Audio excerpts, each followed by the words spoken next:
Welcome to Khalsa computer. Video को like करिए, channel को सब्सक्राइब करिए और चैनल पर बने रहें नई अपडेट के लिए। नमस्कार, मेरा नाम रंजीत सिंह। मेरे YouTube चैनल खालसा कंप्यूटर पर आप सभी का स्वागत है। आज का हमारा ये चैप्टर 4 का पार्ट 1 वीडियो है, जिसमें हम डिस्कस करने वाले हैं स्प्रेडशीट के बारे में, जिसमें हम सीखेंगे लिब्रे ऑफिस कैल्क।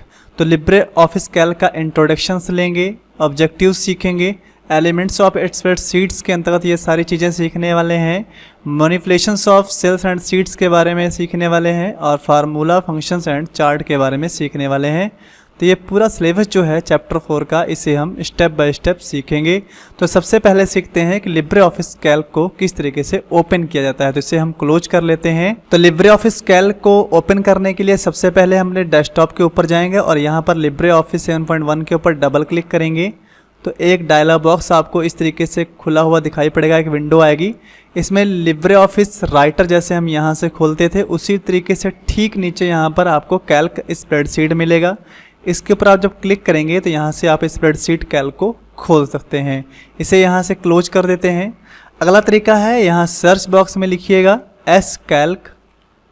तो यहाँ पर आपको लिब्रे ऑफिस कैल्क का ऐप मिलेगा। इसके ऊपर क्लिक करेंगे तो आप यहाँ से भी लिब्रे ऑफिस कैल्क को खोल सकते हैं। इसे क्लोज कर देते हैं। अगला तरीका है, स्टार्ट बटन के ऊपर क्लिक करिए। यहाँ पर आल प्रोग्राम की जो लिस्ट है उसमें जाइएगा और यहाँ पर अपना लिब्रे ऑफिस 7.1 जो भी आपने इंस्टॉल कर रखा है उसके ऊपर क्लिक करिएगा और यहाँ पर आपको चुनना होगा लिब्रे ऑफिस कैल्क। इसके ऊपर क्लिक करके भी आप यहाँ से कैल्क को खोल सकते हैं। और यहाँ से अगर आपने स्टार्ट मेन्यू में से शामिल कर रखा है तो यहाँ पर भी आप इसे क्लिक करके खोल सकते हैं। फिर अगला तरीका है, अगर आप कीबोर्ड की सहायता से खोलना चाहते हैं रन करके, तो आप विंडोज़ कीज़ के साथ आर बटन प्रेस करिएगा। तो यहाँ पर आपको कैल्क खोलने के लिए लिखना होगा एस कैल्क, तो यानी SCALC। जैसे आप इसे लिखेंगे और ओके प्रेस करेंगे तो आप इस तरीके से कैल्क को खोल सकते हैं। तो ये हमारा लिब्रे ऑफिस कैल्क है। तो जो लिब्रे ऑफिस कैल्क होता है ये स्प्रेडशीट प्रोग्राम है। यह प्रोग्राम माइक्रोसॉफ्ट एक्सेल के समान ही होता है। तो कैल्क स्प्रेडशीट में हम inventories, time sheets, grade books आदि बना सकते हैं और एक्सेल की तरह ही कैल्क स्प्रेडशीट में अपना डाटा एंटर करके उसके निश्चित परिणाम पाने के लिए हमें मैनिपुलेट जैसे जोड़ना, घटाना, गुणा, भाग करना या औसत निकालना, ये सारे काम हम लिब्रे ऑफिस कैल्क के अंतर्गत भी कर सकते हैं। फिर यहाँ पर आपको दिखाई पड़ रहा है कि जैसे यहाँ पर सबसे टॉप पर एक नीली पट्टी दिखाई पड़ रही है, इसे कहते हैं टाइटल बार। और इस टाइटल बार में आपको 3 बटन यहाँ पर दिखाई पड़ेंगे, मिनिमाइज, मैक्सिमाइज और क्लोज। तो मिनिमाइज पे क्लिक करके आप इसे मिनिमाइज कर सकते हैं। तो ये आपके टास्क बार के ऊपर आ जाएगा।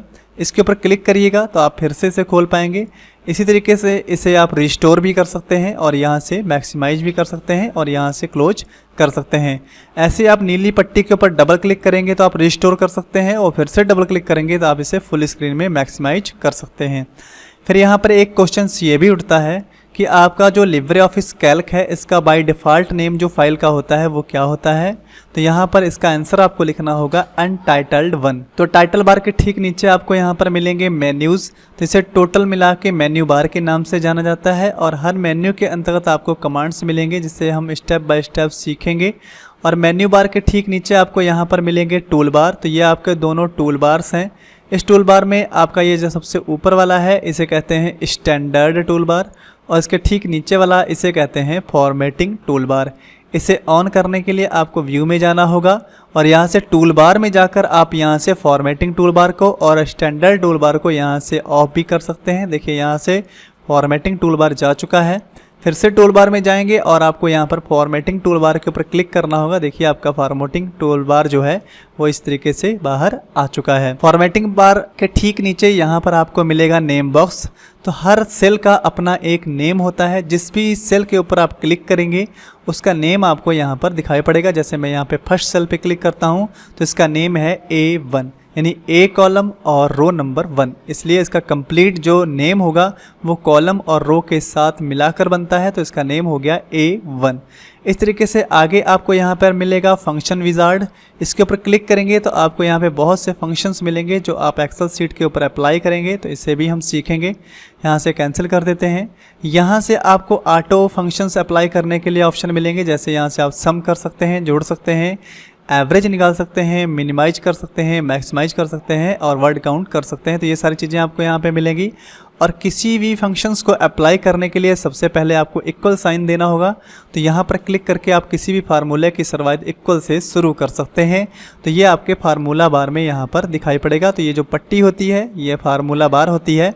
अगर आप अपने वर्कशीट के ऊपर कोई भी फार्मूला यहाँ पर अप्लाई करते हैं तो वो जो फार्मूला होता है या जो कोई टेक्स्ट जो आप लिखते हैं वो आपके फार्मूला बार में यहाँ पर दिखाई पड़ता है। तो अगर आप फार्मूला बार अप्लाई किए हैं, उसमें कोई एडिट करना चाहते हैं या कोई चेंजेस करना चाहते हैं तो इसके अंतर्गत आकर आप यहाँ से एडिट कर सकते हैं। फिर उसके बाद आपको यहाँ पर मिलेगा लेफ़्ट साइड में साइड बार। तो ये आपका साइड बार है, इसमें ये सारे ऑप्शंस आपको मिलेंगे। ये आपकी वर्कशीट है, इसमें यहाँ पर A B C D E F G इस तरीके से ये आपके पास कॉलम्स हैं और 1 2 3 4 5 6 इस तरीके से ये डाउन में आपको ये रो मिल रहे हैं। तो वर्कशीट में एक बॉक्स को एक सेल के नाम से जाना जाता है और पूरा आपका ये एक कॉलम है और इस तरीके से आपका पूरा एक ये रो माना जाएगा।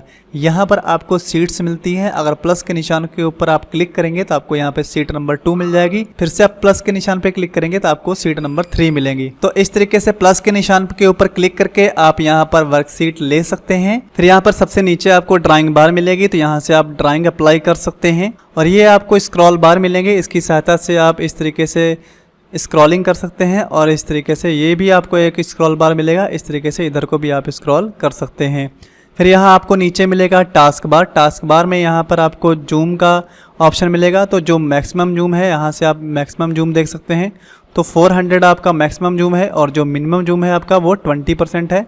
तो यहाँ पर क्लिक करके आप इधर को लेकर आएंगे तो आप देख पाएंगे कि आपका जो सबसे मिनिमम जूम है वो 20% है। तो हम यहाँ पर 100 अप्लाई कर लेते हैं और इसका कंपैरिजन हम आपको माइक्रोसॉफ्ट ऑफिस 2013 के साथ करके दिखाते हैं। जैसे यहाँ पर मैंने माइक्रोसॉफ्ट ऑफिस 2013 खोल रखा है। तो यहाँ पर जो हमारा लिब्रे ऑफिस कैल्क है इसका जो फाइल का डिफ़ॉल्ट नेम होता है वो होता है अनटाइटल्ड 1, लेकिन जो हमारा माइक्रोसॉफ्ट एक्सेल है उसका जो फाइल नेम होता है वो होता है बुक 1। और इसके जो मेन्यू होते हैं वो कुछ इस तरीके से दिखते हैं और इसके जो टूल बार्स होते हैं वो कुछ इस तरीके से दिखते हैं। लिब्रे ऑफिस के टूल बार भी कुछ इसी तरीके से दिखें तो इसके लिए हमें व्यू में जाना होगा और यूजर इंटरफेस में क्लिक करना होगा और यहाँ पे टैब्ड का इस्तेमाल करते हैं और यहाँ पर अप्लाई कर देते हैं। तो देखिए आपको ठीक उसी तरीके से file, home, insert, layout, data, review, view, extensions और टूल्स जैसे मेन्यू मिल जाएंगे। तो यहाँ से हम फिर से बाय डिफ़ॉल्ट कर लेते हैं। तो स्टैंडर्ड टूल बार पे चलते हैं और अप्लाई कर देते हैं। तो ये हमारा by default Libre Office Calc है। कुछ और जानकारियाँ लिब्रे ऑफिस कैल्क के बारे में देने के लिए मैं आपको एक वर्कशीट पहले खोल के दिखाता हूँ। तो ओपन कर लेते हैं। यहाँ से जैसे मैंने खालसा के नाम से वर्कशीट बना रखी है, ओपन कर लेते हैं। तो यहाँ पर आप कंपैरिजंस करते हैं माइक्रोसॉफ्ट एक्सेल के साथ। तो यहाँ पर आपको दिखाई पड़ रहा है कि जो लिब्रे ऑफिस कैल्क है इसमें कुल मिला के 10,48,576 रो होते हैं। यानी ये जो आपके 1 2 3 इस तरीके से हैं, ये टोटल रो आपके पास जो हैं वो 10,48,576 हैं। यहाँ पर जो कॉलम्स की बात करें तो A B C D इस तरीके से आपके पास जो कॉलम्स हैं ये 1024 हैं और जो आपका लास्ट कॉलम नेम है वो AMJ है। स्प्रेडशीट में आपको टोटल जो सीट यहाँ मिलेंगी वो 32,000 सीट आप ले सकते हैं और मैक्सिमम जूम आप 400 कर सकते हैं और मिनिमम जूम आप 20% कर सकते हैं। और इस फाइल को सेव करते समय जो आपका फाइल का एक्सटेंशंस होगा वो .ods होगा। ये आप यहाँ देख भी सकते हैं कि जैसे ये हमारी फाइल दिख रही है इसके आगे इसका एक्सटेंशन .ods आपको यहाँ पर दिखाई पड़ रहा है। इस फाइल का एक्सटेंशन चेक करने के लिए मुझे इसे मिनिमाइज करना होगा और यहाँ पर हम अपनी फाइल के ऊपर राइट क्लिक करते हैं और सबसे नीचे प्रॉपर्टीज में जाना होगा और यहाँ पर आपको इसका जो एक्सटेंशंस है वो यहाँ पे दिखाई पड़ेगा। देखिए टाइप ऑफ फाइल्स में .ods, तो इसका फुल फॉर्म भी पूछा जाता है। तो इसका फुल फॉर्म यहाँ लिखा हुआ है ओपन डॉक्यूमेंट स्प्रेडशीट। तो ODS का ये फुल फॉर्म है। इस तरीके से आप यहाँ पर देख सकते हैं। अगर इसी तरीके से हमारी अगर 2013 एक्सेल की सीट होती तो यहाँ पर आपको उसका एक्सटेंशन .xlx दिखाई पड़ता। तो यहाँ पर फिर से हम अपनी सीट के ऊपर चलते हैं। फिर एक्सेल 2013 के साथ अगर हम इसका कंपैरिजंस करें तो यहाँ पर रो उसमें भी 10,48,576 होते हैं, लेकिन जो कॉलम्स होते हैं वो 16,284 होते हैं और लास्ट कॉलम का जो नेम होता है वो होता है XFD और जो सीट होती हैं वो अनलिमिटेड होती हैं। मैक्सिमम जूम 400% होता है और मिनिमम जूम जो होता है वो 10% होता है और फाइल का जो एक्सटेंशंस होता है वो XLSX होता है। अब यहाँ पर हम कुछ और जानकारियाँ प्राप्त करते हैं, जैसे हमें लास्ट नंबर कॉलम पे जाना है तो इसके लिए यहाँ पर देखिए लिखा हुआ है कंट्रोल प्लस, यहाँ पर आपको एरो की के साथ आप लास्ट कॉलम पर जा सकते हैं। तो मैं कंट्रोल के साथ एरो की दबाऊंगा, देखिए आप सबसे लास्ट वाले कॉलम्स के ऊपर पहुँच चुके हैं। यहाँ पर उसका नाम भी दिखाई पड़ रहा है AMJ। इसी तरीके से आपको फर्स्ट पर जाना है, फर्स्ट कॉलम पे जाना है तो आपको कंट्रोल के साथ एरो कीज दबाना होगा। तो आप यहाँ पर फिर से अपने फर्स्ट वाले कॉलम्स के ऊपर आ जाएंगे इस तरीके से। तो यहाँ पर आपने यहाँ पर लिख रखा है फर्स्ट कॉलम में, इसलिए आपको सेकंड कॉलम्स पे ही दिखाएगा, लेकिन आप यहाँ पर फर्स्ट में आ चुके हैं। इसी तरीके से अगर आपको सबसे लास्ट वाले रो पे जाना है तो यहाँ पर आपको दबाना होगा कंट्रोल के साथ डाउन एरो कीज़ को। जैसे यहाँ पर मैं J कॉलम में खड़ा हूँ और मुझे सबसे लास्ट वाले कॉलम्स में जाना है, सबसे लास्ट वाले रो में जाना है, तो कंट्रोल के साथ अगर मैं डाउन एरो कीज़ दबाता हूँ, देखिए सबसे नीचे हम यहाँ पर आ चुके हैं और इसका टोटल यहाँ पर वैल्यू दिखाई पड़ रहा है 10,48,576 और इसके नीचे सीट आपको नहीं मिलेगी। फिर से आपको अपनी पोजीशंस पे लौटना है, यानी J1 पर जाना है तो आपको कंट्रोल के साथ अप एरो कीज़ का इस्तेमाल करना होगा। देखिए आप फिर से यहाँ पर आ चुके हैं। तो यहाँ पर मैंने आपको सिंपल के तरीके से समझाने की कोशिश की है। तो कंट्रोल के साथ अगर आप डाउन एरो कीज़ दबाते हैं तो आप लास्ट रो पर चले जाएंगे और कंट्रोल के साथ अगर आप अप एरो कीज़ को दबाएंगे तो यहाँ पर आप फर्स्ट रो पर आ जाएंगे। अगर कंट्रोल के साथ आप राइट एरो कीज़ दबाते हैं तो आप लास्ट कॉलम पे चले जाएंगे और अगर कंट्रोल के साथ आप लेफ़्ट एरो कीज़ का इस्तेमाल करते हैं तो आप फर्स्ट कॉलम्स के ऊपर आ जाएंगे। फिर उसके आगे बात कर लेते हैं, जैसे यहाँ पर हमारे पास सीट 1 सीट 2 है तो मुझे अगली नेक्स्ट सीट पे जाना है तो यहाँ पर आपको दबाना होगा कंट्रोल प्लस पेज डाउन। तो जब हम कीबोर्ड की सहायता से कंट्रोल के साथ पेज डाउन पर प्रेस करते हैं तो देखिए आप सीट 2 पर जा चुके हैं और फिर से अपनी पहली सीट पर आना चाहते हैं तो कंट्रोल के साथ पेज अप कीज़ का इस्तेमाल करेंगे तो आप यहाँ पर फिर से अपने पेज फर्स्ट वाली सीट 1 पर आ जाएंगे। तो इस तरीके से आप इनका इस्तेमाल कर सकते हैं। ये बहुत ही इंपॉर्टेंट शॉर्टकट्स और यहाँ पर मैंने आपको जानकारी जो दी है बहुत ही इंपॉर्टेंट है, इसे आप लिख लीजिएगा क्योंकि ये क्वेश्चंस आपको एग्ज़ाम में पूछे जाते हैं। यहाँ पे आप ध्यान रखिएगा ज़रूर कि एक बॉक्स को एक सेल के नाम से जाना जाता है और यहाँ पर जो आपको ABCD इस तरीके से दिखाई पड़ रहे हैं ये आपका एक पूरा कॉलम्स है और यहाँ पर 1 2 3 5 इस तरीके से आपको ये जो दिखाई पड़ रहे हैं ये आपके रो होते हैं। एक जानकारी और आपको मैं बता दूं कि आप अगर एक सेल के अंदर करैक्टर टाइप करना चाहते हैं तो इसकी भी एक लिमिट होती है। तो आप एक सेल में 32,767 करैक्टर ही टाइप कर सकते हैं। ये आपको ध्यान रखना होगा कि एक सेल में अगर पूछता है कि एक सेल में कितने करैक्टर्स मैक्सिमम कितने करैक्टर्स आप टाइप कर सकते हैं तो उसका आंसर आपको देना होगा 32,767 32767। फिर यहाँ हम बात कर लेते हैं यहाँ टूल बार्स जो आपको मैंने बताए थे, इसमें सबसे पहला हमारा है स्टैंडर्ड टूल बार। तो यहाँ पर कंट्रोल N की सहायता से आप एक न्यू वर्कशीट अप्लाई कर सकते हैं। यहाँ से ओपन शीट कंट्रोल O की सहायता से आप किसी भी फाइल को ओपन कर सकते हैं। कंट्रोल S की सहायता से आप फाइल को सेव कर सकते हैं। डायरेक्ट यहाँ से आप एक्सपोर्ट PDF कर सकते हैं, यानी इस फाइल को अगर आप PDF बनाना चाहते हैं तो इसके ऊपर क्लिक करके आप अपनी शीट को PDF में कन्वर्ट कर सकते हैं। प्रिंट करने के लिए शॉर्टकट है कंट्रोल प्लस P, तो यहाँ से अपनी वर्कशीट को आप प्रिंट कर सकते हैं। यहाँ से आप प्रिंट प्रीव्यू देख सकते हैं, इसका शॉर्टकट होता है control plus shift plus O, तो इसकी सहायता से आप इसका प्रीव्यू देख सकते हैं कि हमारा प्रिंट कैसा निकलने वाला है। ये आपका है कट, जिसका शॉर्टकट होता है कंट्रोल X, तो जो एरिया आप सेलेक्ट करेंगे तो कंट्रोल X कर देंगे वो कट जाएगा। और यहाँ पर कंट्रोल C से आप कॉपी कर सकते हैं, जो भी एरिया सेलेक्ट करेंगे कंट्रोल C करेंगे वो कॉपी हो जाएगा। कंट्रोल V करेंगे तो जिस एरिया को आपने कॉपी किया होगा वो आप कंट्रोल V की सहायता से पेस्ट कर सकते हैं। फिर आगे आपका है क्लोन फॉर्मेटिंग। इसके लिए जैसे मैं यहाँ पे क्लिक करता हूँ, मैं इसे बोल्ड कर देता हूँ और इसका कलर कर देता हूँ। इस स्टाइल को मैं किसी और के ऊपर अप्लाई करना चाहता हूं तो मुझे क्या करना होगा, इसको सेलेक्ट करना होगा और यहां से क्लोन फॉर्मेटिंग करना होगा और जिसके ऊपर मुझे इसे अप्लाई करना होगा उसके ऊपर जाकर मुझे क्लिक कर देना होगा। देखिए मैंने इस स्टाइल को इसके ऊपर अप्लाई कर दिया है। इसे फिर से अपनी पोजीशंस पे लौटाने के लिए मुझे इसके ऊपर क्लिक करना होगा और अगली कमांड है आपकी क्लियर डायरेक्ट फॉर्मेटिंग, जिसका शॉर्टकट होता है कंट्रोल M। तो ये आपको डिफ़ॉल्ट पिछले वाले प्रीवियस स्टाइल पर पहुँचा देगा। देखिए आप फिर से अपनी पोजीशंस पे लौट चुके हैं। फिर आपको ये है अंडो जिसका शॉर्टकट होता है कंट्रोल जेड, और ये होता है रीडो जिसका शॉर्टकट होता है कंट्रोल वाई। उसके आगे आपको मिलेगा फाइंड एंड रिप्लेस जिसका शॉर्टकट होता है कंट्रोल एच। इसकी सहायता से आप फाइंड और रिप्लेस कर सकते हैं अपने वर्कशीट के अंतर्गत। अगला है आपका स्पेलिंग जिस शॉर्टकट होता है F7 जिसकी सहायता से अगर आप अपने वर्कशीट के ऊपर कुछ लिख रहे हैं और कोई ग्रामेटिकल मिस्टेक हो जाती है तो आप F7 की सहायता से उस मिस्टेक को सही कर सकते हैं। फिर अगला ऑप्शन है रो। अगर आपको कहीं पर भी कोई रो बढ़ाना है, जैसे मुझे लिब्रे ऑफिस कैल्क और एक्सेल 2013 के बीच में एक रो खाली करवाना है, तो मुझे यहाँ पे क्लिक करना होगा। यहाँ पे आपको टॉप पे एक ऑप्शन मिलेगा इंसर्ट रो एबो, तो इस तरीके से इसके ऊपर क्लिक करके आप एबो में एक रो खाली करवा सकते हैं। इससे रिलेटेड और भी आपको यहाँ पर ऑप्शन मिल रहे हैं, जैसे नीचे आपको रो बढ़ाना है तो बिलो करना होगा, डिलीट रो करना है, या रो की हाइट आपको बढ़ानी घटानी है, ऑप्टिमल हाइट करनी है, या हाइड रो करना है, या शो रो करना है, या रो को ब्रेक करना है। ऐसे बहुत से ऑप्शंस हैं, आप इन्हें अप्लाई कर सकते हैं। इनसे संबंधित बातें हम आगे जानेंगे भी। तो फिलहाल यहाँ पर हम एक रो बढ़ाना चाहते हैं और यहाँ पे इंसर्ट रो एबो करते हैं, तो देखिए यहाँ पर आपको एक रो या इस तरीके से बढ़ा हुआ दिखाई पड़ेगा। आगे अगला ऑप्शन है आपका कॉलम्स का। जैसे मैं यहाँ पे कॉलम्स और रो के बीच में एक कॉलम्स बढ़ाना चाहता हूँ तो इसके ऊपर क्लिक करूँगा, फिर ठीक उसी तरीके से आपको ऑप्शंस मिलेंगे।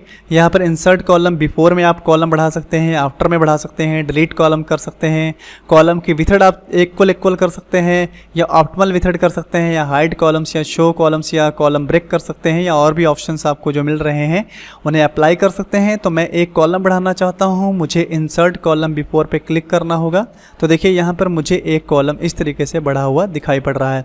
फिर आगे आपको यहाँ से अगला ऑप्शन मिलेगा शॉर्ट। तो शॉर्ट से मैं, जैसे ये मैंने एक लिस्ट टाइप कर रखी है, इसे मैं सेलेक्ट कर लेता हूँ। इसे अल्फ़ाबेट तरीके से मैं लगाना चाहता हूं तो शॉर्ट के ऊपर क्लिक करूंगा, तो यहाँ पे मैंने कॉलम ए को सेलेक्ट कर रखा है और यहाँ से असेंडिंग अप्लाई करके ओके कर देंगे। तो देखिए यहाँ पर ABGHMPRST इस तरीके से ये अल्फ़ाबेट वाइज लग चुके हैं। इसी के ठीक दो कमांड्स डिफरेंट तरीके से अलग कर दिए गए हैं सेपरेट। तो यहाँ पर आप डिसेंडिंग पर क्लिक करेंगे तो आपको ये इस तरीके से जेड से ए साइड को डिसेंडिंग में लगा देगा। इसके ऊपर क्लिक कर देंगे तो ये ए से जेड साइड को असेंडिंग तरीके से लगा देगा। तो ये आपको यहाँ पर ऑप्शन मिल रहे हैं। फिर यहाँ से ऑटो फिल्टर करके आप अपने डाटा में ऑटो फिल्टर अप्लाई कर सकते हैं। इसको मैं डाटा में आपको अच्छी तरीके से समझाऊंगा कि ऑटो फिल्टर कैसे यूज किया जाता है। फिर यहाँ से आप अपनी वर्कशीट के ऊपर कोई इमेज इंसर्ट करना चाहते हैं तो यहाँ से इमेज इंसर्ट कर सकते हैं। यहाँ से आप अपने वर्कशीट के ऊपर कोई चार्ट इंसर्ट करना चाहते हैं तो आप अपनी सैलरी के ऊपर चार्ट इंसर्ट कर सकते हैं। यहाँ से आप पिवट टेबल बनाना चाहते हैं तो आप यहाँ से पिवट टेबल बना सकते हैं, जो मैं आपको डाटा टेबल के अंतर्गत बहुत अच्छे से समझा दूंगा पिवट टेबल कैसे बनाई जाती है। फिर आपको अगला यहाँ पे मिलेगा इंसर्ट स्पेशल कैरेक्टर। यहाँ से आप स्पेशल कैरेक्टर्स अप्लाई कर सकते हैं, इंसर्ट कर सकते हैं। फिर अगला आपको यहाँ पे मिल रहा है हाइपरलिंक, जिसका शॉर्टकट होता है Ctrl+K। इसकी सहायता से आप किसी भी सेल में कोई भी हाइपरलिंक अप्लाई कर सकते हैं। ये भी मैं आपको अच्छे तरीके से समझा दूंगा आगे चल के। बाकी मैंने आपको राइटर में समझाया था, ठीक वही तरीका है यहाँ पर भी। फिर उसके आगे आपको मिलेगा अगला इंसर्ट कमेंट्स, जिसका शॉर्टकट होता है Ctrl+Alt+C, जिसकी सहायता से आप किसी सेल या रो या कॉलम्स के ऊपर कोई कमेंट्स लगा सकते हैं। जैसे मैं यहाँ पे क्लिक करके यहाँ पे क्लिक करता हूँ तो यहाँ पे आप कोई भी कमेंट टाइप कर सकते हैं। यहाँ पे देखिए इसके ऊपर जाएंगे तो आपको वो कमेंट दिखाई पड़ेगा। फिर उसके आगे आपको यहाँ पे हेडर एंड फुटर मिलेगा, तो यहाँ पर आप हेडर एंड फुटर अप्लाई कर सकते हैं। वो आपके वर्कशीट के ऊपर नहीं दिखेगा, लेकिन जो भी आपने हेडर एंड फुटर में लिखा होगा उसे आप प्रिंट प्रीव्यू करके देख सकते हैं, वो आपके प्रिंट प्रीव्यू में दिखाई पड़ेगा। फिर उसके आगे आपको है डिफाइन प्रिंट एरिया। तो यहाँ से आप जितना एरिया सेलेक्ट करते हैं और उसे सेलेक्ट करने के बाद यहाँ से आप डिफाइन प्रिंट एरिया पर क्लिक कर देते हैं तो आपका उतना एरिया जो है वो डिफाइन हो चुका है, अलग हो चुका है और उतना ही प्रिंट आउट में निकलेगा। यहाँ से आप उसी तरीके से फिर से क्लिक करके इसे आप यहाँ से हटा सकते हैं। फिर आगे है फ्रीज पेन। जैसे हम यहाँ पे खड़े हैं और यहाँ से हम फ्रीज पेन का इस्तेमाल करना चाहते हैं तो इसके ऊपर जैसे क्लिक करेंगे तो आपका इतना पेज फ्रीज हो चुका है। तो ये पेज अलग है, ये पेज अलग है, और यहाँ से पेज अलग है, और यहाँ से पेज अलग है। इसे फिर से यहाँ पर क्लिक करके फ्रीज पेन को हम यहाँ से हटा सकते हैं। फिर आगे है स्प्लिट विंडोज़। जैसे यहाँ पे हम खड़े हैं और यहाँ से मैं अपनी विंडो को दो भागों में बांटना चाहता हूँ, इसके ऊपर क्लिक करेंगे तो देखिए यहाँ पर आपको स्प्लिट कर देगा। तो आपका जो पूरा डाटा यहाँ पर है ठीक वही वाला इसके ठीक नीचे वाले में भी आपको यहाँ पर दिखाई पड़ेगा। फिर से आप यहाँ पे क्लिक करिएगा और इसके ऊपर क्लिक कर दीजिएगा तो आपको ये फिर से वापस अपनी पोजीशंस पे लौटा देगा। फिर आगे आपको मिलेगा शो ड्रा फंक्शंस, यानी यहाँ से आप ड्राइंग बार को यहाँ से ऑन कर सकते हैं इसके ऊपर क्लिक करके, और यहाँ से आपको बहुत से डायग्राम्स वगैरह मिलेंगे, या रेक्टेंगल्स कह सकते हैं, लाइंस कह सकते हैं, या बहुत से वर्ड आर्ट्स डिज़ाइंस कह सकते हैं, टेक्स्ट बॉक्स कह सकते हैं। ये सारे आप इसके ऊपर वर्कशीट के ऊपर अप्लाई कर सकते हैं। फिर ठीक नीचे आपको यहाँ पे मिलेगा formatting tool bar. Formatting tool bar के अंतर्गत आपको यहाँ से लैंग्वेज आप चेंज कर सकते हैं। जैसे मैं यहाँ पे क्लिक करता हूँ तो मुझे यहाँ से कोई लैंग्वेज चेंज करनी है तो इसके ऊपर क्लिक करते ही उसकी लैंग्वेज चेंज हो जाएगी। यहाँ से मैं उसका साइज़ चेंज कर सकता हूँ। सेलेक्ट करने के बाद मुझे साइज़ पे क्लिक करना होगा तो उसका साइज़ इस तरीके से चेंज हो जाएगा।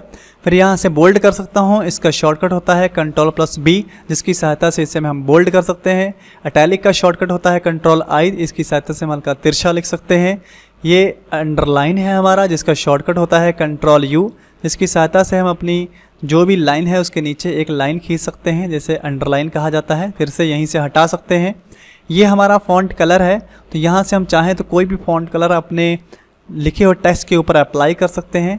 और ये हमारा बैकग्राउंड कलर है। यहाँ से अगर हम बैकग्राउंड कलर लगाते हैं तो इस तरीके से आपके सेल के पीछे बैकग्राउंड कलर लग जाएगा। फिर यहाँ पर आपका ये अलाइनमेंट है, तो जैसे यहाँ पे लेफ्ट अलाइनमेंट Ctrl+L इसका शॉर्टकट है। ये आपका सेंटर अलाइनमेंट है, इसका शॉर्टकट Ctrl+E है। और ये आपका राइट अलाइनमेंट है, इसका शॉर्टकट Ctrl+R है। यहाँ पे एक बात और आपको जान लेनी है कि अगर आप एक्सेल के ऊपर टाइप कर रहे हैं तो आपका जो टेक्स्ट होगा वो बाय डिफ़ॉल्ट लेफ़्ट अलाइनमेंट में लिखेगा, और जो आपका नंबर्स होगा वो बाय डिफ़ॉल्ट राइट अलाइनमेंट से लिखेगा। जैसे मैं यहाँ पे आपको लिख के दिखाता हूँ। जैसे मैंने यहाँ पे RT लिखा तो ये आपका देखिए लेफ़्ट अलाइनमेंट में है, लेकिन जैसे मैंने 12 लिखा और आगे गए तो ये आपका देखिए राइट अलाइनमेंट में रहेगा। तो इस तरीके से जो नंबर्स होते हैं वो राइट अलाइनमेंट में रहते हैं बाय डिफ़ॉल्ट, और जो टेक्स्ट होते हैं वो लेफ़्ट अलाइनमेंट में रहते हैं। तो यहाँ से आप अलाइनमेंट बाद में भी चेंज कर सकते हैं। जैसे मैं इस नंबर को सेंटर से लिखना चाहता हूँ तो इस सेंटर पे क्लिक करेंगे, सेंटर पे हो गया। लेफ़्ट पे क्लिक करेंगे तो लेफ़्ट में। तो ये आप यहाँ से खुद ही डिसाइड कर सकते हैं।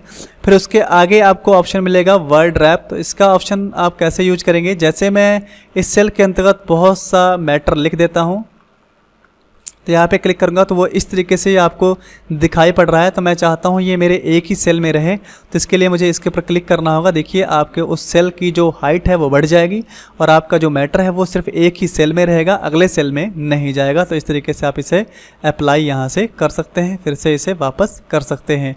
फिर उसके आगे यहाँ पर आप मिलेगा मर्ज एंड सेंटर सेल्स। इसके लिए क्या करना होगा, जैसे आपके पास यहाँ पे कुछ सेल्स हैं, इन्हें हम सेलेक्ट कर लेते हैं और यहाँ पर क्लिक करते हैं। देखिए आपका पूरे ये सारे सेल जो हैं वो एक सेल में कन्वर्ट हो चुके हैं। और इसमें अगर आप कुछ लिख रहे हैं, देखिए ये आपको यहाँ पर सेंटर में दिखाई पड़ रहा है और यहाँ पर इसकी पोजीशन आपको चेंज करनी है तो आप यहाँ पे क्लिक करके इसको टॉप पे कर सकते हैं। यहाँ से आप चाहें तो बॉटम में कर सकते हैं और यहाँ से आप चाहें तो सेंटर में कर सकते हैं। अलाइनमेंट से आप इधर भी कर सकते हैं और यहाँ से सेंटर में कर सकते हैं और यहाँ से इस तरीके से लेफ़्ट में कर सकते हैं। तो ये आप ध्यान रखिएगा, ये आप अलाइनमेंट यहाँ से यूज कर सकते हैं। फिर से इसके ऊपर क्लिक करके आप इसे अपनी पोजीशंस पे वापस लौटा सकते हैं। फिर उसके आगे आपको यहाँ पे मिलेगा फॉर्मेट एज करेंसी, जिसका शॉर्टकट होता है Ctrl+Shift+4। इसकी सहायता से आप करेंसी सिंबल लगा सकते हैं। जैसे मैं यहाँ 12 पे क्लिक करता हूँ, यहाँ पे क्लिक करके मुझे कोई भी करेंसी सिंबल लेना होगा। जैसे मैं यहाँ पे इंग्लिश का ऑस्ट्रेलिया का लेना चाहता हूँ, इसके ऊपर क्लिक करूँगा और उसके बाद ओके कर देता हूँ। तो देखिए यहाँ पे $12.00 इस तरीके से करेंसी सिंबल लग जाएगा। अगर मुझे इसे परसेंटेज में कन्वर्ट करना है तो यहाँ पे क्लिक करूँगा। इसका शॉर्टकट होता है Ctrl+Shift+5। इसकी सहायता से इसे मैं परसेंटेज में कन्वर्ट कर सकता हूँ। फिर आपका यहाँ पे आगे है फॉर्मेट एज डेट। इसका शॉर्टकट होता है Ctrl+Shift+3। इसकी सहायता से मैं इस लिखे हुए अंकों को डेट फॉर्मेट में चेंज कर सकता हूं। देखिए आप यहां पे अप्लाई कर सकते हैं। फिर से आप इसके ऊपर क्लिक करके इसे इसकी पोजीशंस पर वापस लौटा सकते हैं। फिर आप यहां पर आगे देख सकते हैं, जैसे इसका डिसिमल प्लेस आपको बढ़ाना है तो यहां पे जहां पे प्लस लगा हुआ है इसके ऊपर क्लिक करेंगे। देखिए इसका डिसिमल प्लेस जितना आप बढ़ाना चाहते हैं तो पॉइंट के बाद उतने ही डिसिमल प्लेस बढ़ते जाएंगे। अगर आप चाहते हैं कि डिसिमल प्लेस नहीं चाहिए तो आप यहाँ से कम भी कर सकते हैं या बिल्कुल निल भी कर सकते हैं। ये आपको यहाँ पे मिलेगा। फिर आगे आपको अगला ऑप्शन मिलेगा इंक्रीज इंडेंट का। जैसे आप यहाँ पे खड़े हैं तो आप शुरुआत से लिख सकते हैं, लेकिन अगर आप इसको थोड़ा सा आगे बढ़ा के लिखना चाहते हैं तो इंडेंट को इंक्रीज़ कर दीजिएगा। तो अब जैसे इंक्रीज़ करेंगे देखिए आपका जो लिखने का मैटर है वो थोड़ा सा सेल में आगे बढ़ के लिखेगा। फिर हम दोबारा इसके ऊपर क्लिक करते हैं, इसे वापस डिस्क्रीज कर देते हैं तो ये अपनी पोजीशंस पे लौट जाएगा। फिर आगे आपको यहाँ पे मिलेगा बॉर्डर। तो आप इस सीट में जो आपके रो कॉलम सेल्स हैं इनके जो यहाँ पे लाइंस दिख रहे हैं, यहाँ से आप इनमें सेलेक्ट करके कोई भी बॉर्डर अप्लाई कर सकते हैं। इस तरीके से देखिए आप बॉर्डर को अप्लाई कर सकते हैं। अगर चाहें तो इसकी लाइंस को और मोटा करना चाहते हैं तो यहाँ से आप इन लाइंस को कन्वर्ट कर सकते हैं इस तरीके से भी, और यहाँ से नॉर्मल पोजीशंस पे ले जाना चाहते हैं तो फिर से नॉर्मल पोजीशंस पे भी वापस कर सकते हैं। फिर उसके बाद आप फिर से सेलेक्ट कर लेते हैं और यहाँ से हम फिर से बॉर्डर को अप्लाई करते हैं। और हम चाहते हैं यहाँ से बॉर्डर में कोई कलर लगाना चाहते हैं तो यहाँ से रेड कलर को सेलेक्ट करते हैं। देखिए इतने जो हमारे रो कॉलम्स हैं उनकी जो लाइंस हैं वो आपकी इस तरीके से, जो ग्रिड लाइंस हैं वो आपकी रेड कलर्स में हो चुकी हैं। तो इस तरीके से आप इसे अप्लाई कर सकते हैं। और भी कुछ चीज़ें आपको अप्लाई करने के लिए जैसे इसे सेलेक्ट करना होगा। अगला ऑप्शन आपको यहाँ पे मिलेगा कंडीशनल्स। तो यहाँ पे कंडीशनल्स में आप यहाँ से कंडीशनल अप्लाई कर सकते हैं, कलर स्केल अप्लाई कर सकते हैं, डाटा बार अप्लाई कर सकते हैं या आइकन सेट कर सकते हैं। तो जैसे मैं यहाँ पे कलर स्केल लगाना चाहता हूँ तो यहाँ पे आपको कलर स्केल मिल जाएंगे। जो भी कलर स्केल आपको पसंद है यहाँ से आप उन्हें चूज़ करिएगा और चूज़ करने के बाद आप उसे जब ओके करेंगे तो आपकी सीट के ऊपर वो इस तरीके से अप्लाई हो जाएंगे। तो आप इस तरीके से इनका प्रयोग कर सकते हैं। और ये जो नीचे ड्राइंग बार है यहाँ से आप उसी तरीके से जैसे मैंने माइक्रोसॉफ्ट राइटर में आपको समझाया था, यहाँ से आप लाइन खींच सकते हैं, यहाँ से आप रेक्टेंगल खींच सकते हैं, यहाँ से राउंडेड रेक्टेंगल खींच सकते हैं, यहाँ से स्क्वायर बना सकते हैं, यहाँ से एलिप्स खींच सकते हैं, यहाँ से सर्किल खींच सकते हैं, यहाँ से ट्रायंगल खींच सकते हैं और यहाँ से आप बेसिक शेप्स अप्लाई कर सकते हैं। आपको बहुत से बेसिक शेप्स मिलेंगे और यहाँ पर आपको और भी सिंबल शेप मिलेंगे तो यहाँ से आप सिंबल शेप ले सकते हैं। यहाँ से एरो शेप मिलेंगे तो यहाँ से आप एरो शेप्स उठा सकते हैं। और यहाँ पर आपको मिलेगा फ्लो चार्ट मिलेंगे तो यहाँ से आप फ्लो चार्ट्स अप्लाई कर सकते हैं। यहाँ से आप स्टार शेप ले सकते हैं तो आप जो भी स्टार शेप लेना चाहते हैं। और यहाँ से आपको क्लाउड शेप्स मिलेंगे तो यहाँ से आप क्लाउड शेप्स अप्लाई कर सकते हैं। यहाँ से आप टेक्स्ट बॉक्स अप्लाई कर सकते हैं और यहाँ से आप फॉन्ट वर्क टेक्स्ट यानी कि आप वर्ड आर्ट डिजाइन्स अप्लाई कर सकते हैं। तो आज की वीडियो में हमने लिब्रे ऑफिस कैल्क के बारे में बेसिक जानकारी हासिल की है। तो आगे आने वाली वीडियो में आपको मैं मार्कशीट, गजट्स, सैलरी और TADA सैलरी कैसे काटते हैं आने वाली वीडियो में सिखाऊंगा। इसलिए आप मेरे चैनल के साथ बने रहिए। अगर मेरा वीडियो आपको अच्छा लगा हो तो वीडियो को लाइक करिएगा, चैनल को सब्सक्राइब करिएगा। मिलते हैं अगली वीडियो में, तब तक के लिए नमस्कार।